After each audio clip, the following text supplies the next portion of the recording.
আসসালামু আলাইকুম। প্রাথমিক বৃত্তি পরীক্ষা ২০২৬ এর জন্য বর্তমানে যে প্রশ্ন কাঠামো বা সিলেবাস দেওয়া আছে বা যে কিভাবে কোন সাবজেক্ট থেকে অ্যা কোন টপিক থেকে কত নাম্বার থাকবে, যে মান বন্টনটা সেটা সম্পর্কে আজকে কথা বলবো।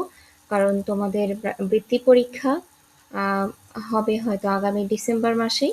তো সময় এখন একদমই কম আছে, লাস্ট সময়ে। তোমাদের প্রস্তুতি নিতে হবে এখন থেকেই, ভালোভাবে পড়াশোনা শুরু করতে হবে।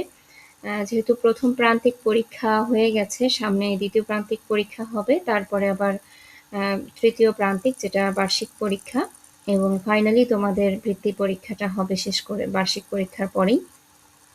তো এখন তোমাদের সবাইকে সেভাবে পড়তে হবে, এবং প্রস্তুতির শুরুতে তোমাদের মান বন্টনের এই বিষয়টা অবশ্যই মাথায় রাখতে হবে যে কি কি প্রশ্ন থাকবে এবং কত মানে কিভাবে আনসার করতে হবে। তো এটার জন্য তোমাদের এই সিলেবাস সম্পর্কে কিন্তু আইডিয়া রাখতে হবে, কোন কোন প্যাটার্ন, কোন টপিক থেকে প্রশ্ন আসবে। তো আমরা বাংলার বিষয়ে দেখি।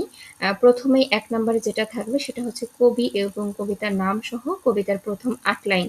এটা তোমার বইয়ে, বাংলা বইয়ে যতগুলো কবিতা আছে সবগুলো কবিতা একদম প্রথম ৮ লাইন সহ কবির নাম এবং কবিতার নাম সহ একদম সুন্দর করে নোট করে লিখে ফেলবে।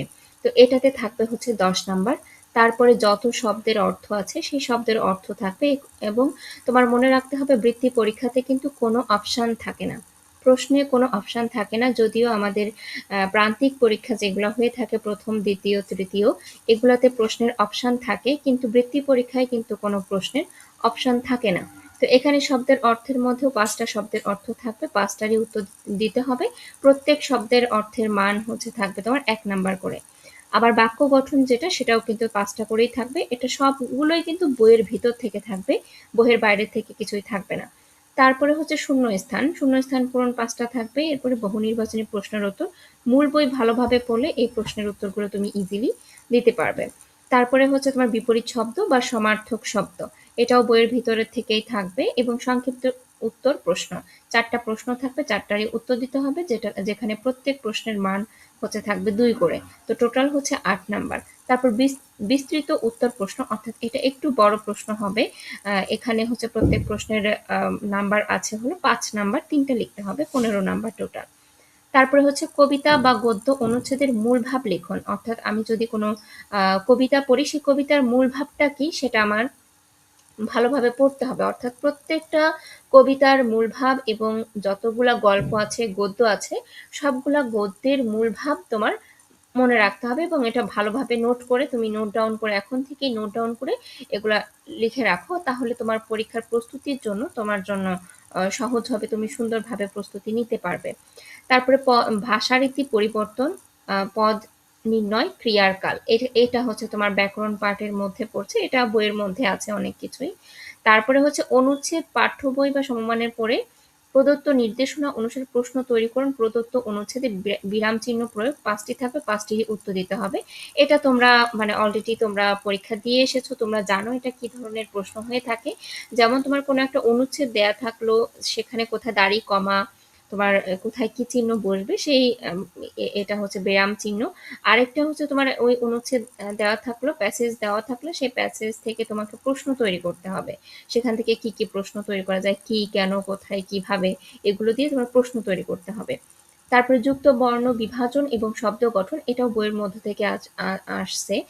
তোমার প্রত্যেক গল্প বা কবিতার মধ্যে যতগুলো যুক্ত বর্ণ আছে, সেই যুক্ত বর্ণগুলো তোমরা ভালোভাবে শিখবে, সেটা বিশ্লেষণ করবে, এবং প্রত্যেক যুক্ত বর্ণ দিয়ে একটি বা ২টি করে শব্দ গঠন, এভাবে সব নোট করে রাখো। তারপরে এক কথায় প্রকাশ, এখানে তোমার ৫টা এক কথায় প্রকাশ থাকবে। এরপরে ফর্ম পূরণ এবং আবেদনপত্র লিখন। এটা খুবই সহজ। ফর্ম পূরণ আসলে তো একদম তোমার সেখানে দেওয়াই থাকে। আমরা প্রশ্ন, যখন সরাসরি প্রশ্ন নিয়ে কথা বলবো, সেদিন তোমরা আরো ভালোভাবে বুঝতে পারবে। হয় ফর্ম পূরণ থাকবে অথবা আবেদনপত্র, যেকোনো একটা লিখতে হবে। তারপরে হচ্ছে রচনা লিখো। এখানে একটা থাকবে, একটারই উত্তর দিতে হবে। গত বছরে এখানে অনেকেই কনফিউজড ছিল যে রচনার এটলিস্ট ইয়ে থাকবে, অপশন থাকবে, কিন্তু আসলে কোনো অপশনই থাকবে না এখানে। তোমার এখানে কিছু রচনার কিছু তোমার ক্লু দেওয়া থাকতে পারে, আবার ক্লু নাও থাকতে পারে, তবে প্রস্তুতি নিতে হবে উইদাউট এনি ক্লু। তোমার কোনো অপশন থাকবে না, কোনো ক্লু থাকবে না, কিছুই থাকবে না, সেভাবে তোমার রচনা লিখতে হবে। আর সব থেকে বড় বিষয় হচ্ছে রচনা যখন তোমরা শিখবে তখন অবশ্যই আমাদের যে বাংলা বই আছে, বাংলা বইয়ের প্রত্যেক গল্প বা কবিতার টপিক নিয়েই কিন্তু রচনাগুলো থাকে। তো এখানে কিছু ইম্পর্টেন্ট রচনা আছে, তো এগুলো সেই ইম্পর্টেন্ট রচনাগুলো আমরা আর কি এখানে বেশি ফোকাস করে পড়বো বৃত্তি পরীক্ষার জন্য। তো এই ছিল হচ্ছে বাংলা পরীক্ষার জন্য, বাংলার প্রস্তুতির জন্য। এখানে হচ্ছে তোমার 100 নম্বরের বাংলা আহ, পরীক্ষায় থাকবে। তো এখানে তোমার যে প্যাটার্নের প্রশ্ন হবে, এখানে প্রথমে তোমার জ্ঞানমূলক প্রশ্ন থাকবে, অনুধাবনমূলক থাকবে, এরপরে প্রয়োগমূলক থাকবে এবং উচ্চতর দক্ষতামূলক প্রশ্ন থাকবে।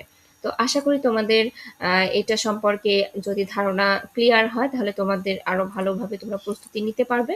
সবার জন্য শুভকামনা রইল। ধন্যবাদ সবাইকে।